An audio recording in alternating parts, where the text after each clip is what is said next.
એ જો પેલું અંધારામાં કોઈ છે, જે ધોળા દિવસે ડાકણને જોવાનો અનુભવ બધાને ડરામણો અને વિસ્મયકારક લાગ્યો. ભવાને બધાને પાછા વળવાનો આદેશ આપ્યો. પાછા ફરતા બધા ચૂપચાપ ચાલતા હતા. જો કે બધાના મનમાં ડાકણ અને ચુડેલના જ વિચારો રમતા હતા. દરેકે ભૂતના કિસ્સા સાંભળ્યા હતા, વાંચ્યા હતા, તેની ફિલ્મો અને વેબ સિરીઝ પણ જોઈ હતી. જલ્પેશને તો હોરર ફિલ્મો બહુ ગમતી હતી.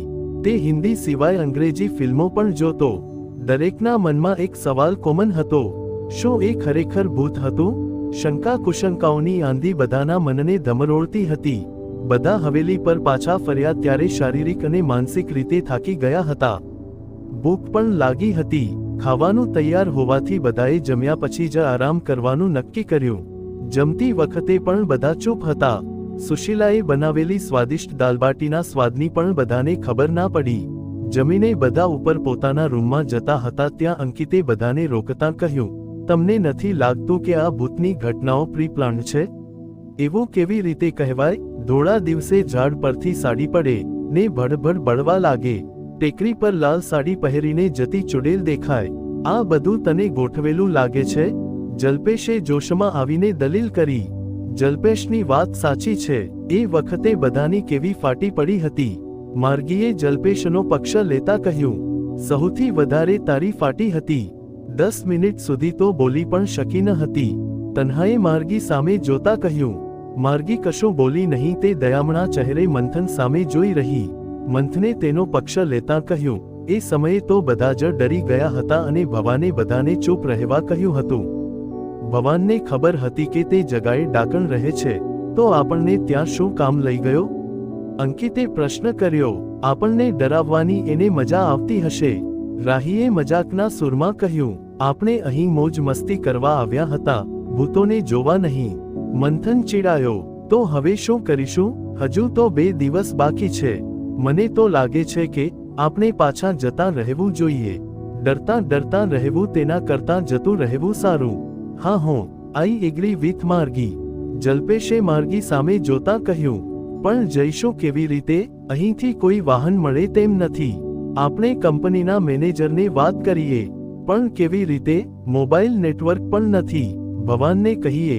એ કેવી રીતે વાત કરતો હશે? મેં તેને પૂછ્યું હતું. તે કહેતો હતો કે અહીંથી 5 કિમી એક ગામમાં જઈને તે કોલ કરે છે. તો આપણે પણ જઈએ. એક કામ કરો, તમે તમારા રૂમમાં આરામ કરો, હું ને અંકિત જઈ આવીએ. અરે પણ તમે વાત કરશો તો એ હમણાં ને હમણાં તો કોઈ વ્યવસ્થા થવાની નથી. આજની રાત કાઢી નાખીએ, તન્હાએ કહ્યું. તે પછી બધા વચ્ચે થોડીક ચર્ચા ચાલી. છેવટે બધાએ આજની રાત રોકાઈને સવારે ગમે તે રીતે અહીંથી નીકળી જવાનું નક્કી કર્યું.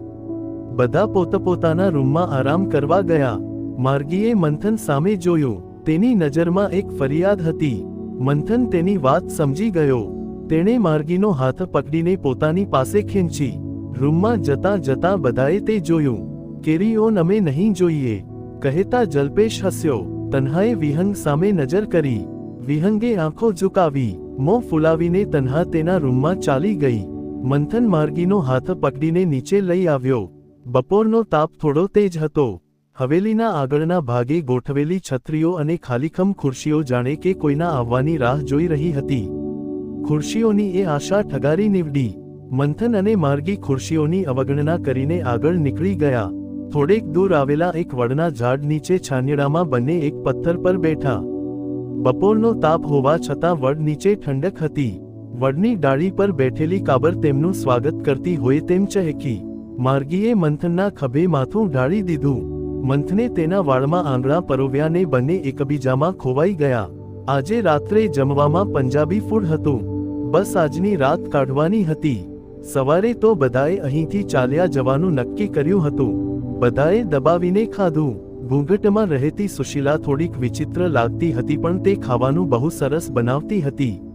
તેના અવાજમાં તે હસતી ત્યારે એક અલગ પ્રકારની અનુભૂતિ થતી હતી.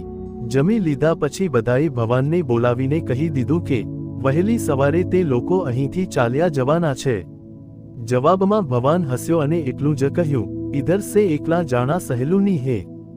ભવાનની વાત બધાએ હસવામાં કાઢી નાખી. જમીને તેઓ બહાર લગાવેલી છત્રી પાસે આવીને બેઠા. છેલ્લે છેલ્લે આપણે કમલીના દર્શન કરતા જઈએ, કહેતા વિહંગ હસવા લાગ્યો.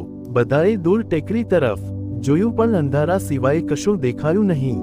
એ જો પેલું અંધારામાં કોઈ છે, જલ્પેશે ધીરેથી કહ્યું. બધા તેણે કહેલી દિશા તરફ જોવા લાગ્યા. હવેલીની ટોચ પર ટામટમતી લાઇટ સિવાય કશું દેખાયું નહીં. ત્યાં તો કોઈ નથી. હમણાં તો હતું. બાય સ્વેર, અમને ડરાવવાની કોશિશ ના કર. બધા જલ્પેશની ઉડાવવા લાગ્યા. છેવટે તેઓ સુવા ચાલ્યા ગયા. તે સમયે વિહંગે ટેકરી પર નજર નાખી પણ કશું દેખાતું ન હતું. તારક ચિહ્ન, તારક ચિહ્ન, તારક ચિહ્ન. મોડી રાતે અચાનક તન્હાની આંખ ખુલી ગઈ. તેણે આસપાસ જોયું. માર્ગી અને રાહી ઘસઘસાટ ઊંઘતા હતા.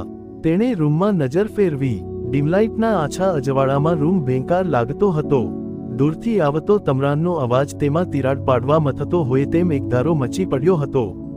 તન્હાએ મોબાઈલમાં જોયું. 2:20 થઈ હતી. આંખો બંધ કરીને તેણે ઊંઘવાનો પ્રયત્ન કર્યો. થોડીવારે તેને ઝાંઝરનો અવાજ સંભળાયો. તેણે આંખો ખોલી. અવાજની દિશા શોધવા કાન લંબાવ્યા. રૂમની બહાર ગેલેરીમાં કોઈ ચાલતું આવતું હોય તેવું લાગ્યું. તે ઊભી થઈ. ધીરેથી દરવાજો ખોલીને બહાર આવી. બહાર કોઈ દેખાયું નહીં. અવાજ પણ બંધ થઈ ગયો હતો. તેણે વિહંગના રૂમ તરફ નજર કરી. તેનો દરવાજો બંધ હતો. વિહંગને ઉઠાડવાનો વિચાર આવ્યો. ત્યાં ફરીથી ઝાંઝરનો અવાજ રણક્યો. તે અવાજની દિશામાં ચાલી. તેણે જોયું તો એક ઓળો સીડીના પગથિયાં ઉતરતો હતો. તે ઝડપથી ચાલવા લાગી. એ ઓળો કોઈ સ્ત્રીનો હોય તેવું લાગ્યું. તે સ્ત્રી દોડવા લાગી. તન્હા પણ દોડતી દાદરો ઉતરવા લાગી. સ્ત્રી હવેલીમાંથી નીકળીને બહાર જતી રહી. તન્હા દોડતી બહાર આવી. તેણે જોયું તો તે સ્ત્રી હવેલીની પાછળની બાજુ જતી હતી. તન્હાએ તેનો પીછો કર્યો. તે સ્ત્રી દોડતી હવેલીની પાછળ આવેલી ઓરડી તરફ ગઈ. તન્હા ઓરડી પાસે આવી ત્યારે ત્યાં કોઈ હતું નહીં. ગાઢ અંધારું હોવાથી તેને કશું દેખાતું ન હતું. તેણે મોબાઈલની ટોર્ચ ચાલુ કરીને જોયું. આ ઓરડી તો ભવાનની છે. તો એ સ્ત્રી સુશીલા જ હોવી જોઈએ. તે બબડી. ત્યાં ઝાંઝરનો છમ છમ અવાજ સંભળાયો. તે દરવાજા પાસે આવી. દરવાજો બંધ હતો. તેણે ધક્કો માર્યો. આડો કરેલો દરવાજો તરત જ ખુલી ગયો. તે ધીરેથી અંદર પ્રવેશી. આગળના રૂમમાં અંધારું હતું. તેણે મોબાઈલની ટોર્ચથી આસપાસ જોયું. રૂમમાં થોડું રાચરચીલું પડ્યું હતું. તેણે બૂમ પાડી, ભવાન, સુશીલા, કોઈ છે? 2-3 વાર બૂમો પાડવા છતાં કોઈ જવાબ ન મળ્યો. તે પાછી જવા દરવાજા પાસે આવી. ત્યાં તેને કોઈ સ્ત્રીનો ધીમે ધીમે રડવાનો અવાજ સંભળાયો. તે પાછી ફરીને અંદર આવી. અવાજ અંદરના રૂમમાંથી આવતો હતો. તે આગળના રૂમની ગલી તરફ ગઈ. જોયું તો તે રૂમની પાછળ બીજો રૂમ હતો. રૂમમાં આછી પીળી લાઇટ બળતી હતી. રૂમની વચ્ચોવચ્ચ એક પુરુષ પડ્યો હતો. તેની ઉપર એક સ્ત્રી બેઠી હતી. તન્હાને તેની પીઠ દેખાતી હતી. અચાનક તે સ્ત્રીનો હાથ ઊંચો થયો. તેના હાથમાં મોટો છરો ચમકતો હતો. તેણે છરો જોરથી પુરુષની છાતીમાં ભોંક્યો. પુરુષે મરણચીસ પાડી. તેના બંને પગ ઊંચા થઈને નીચે પછડાયા. તે લોહી નીતરતા છરા સાથે ઊભી થઈને પાછળ તન્હા તરફ ફરી. તેણે અટ્ટહાસ્ય કર્યું. ખુન્નસથી તે તન્હા તરફ જોઈ રહી. લોહીથી ખરડાયેલો સુશીલાનો ચહેરો જોઈને તન્હા આઘાતથી થીજી ગઈ.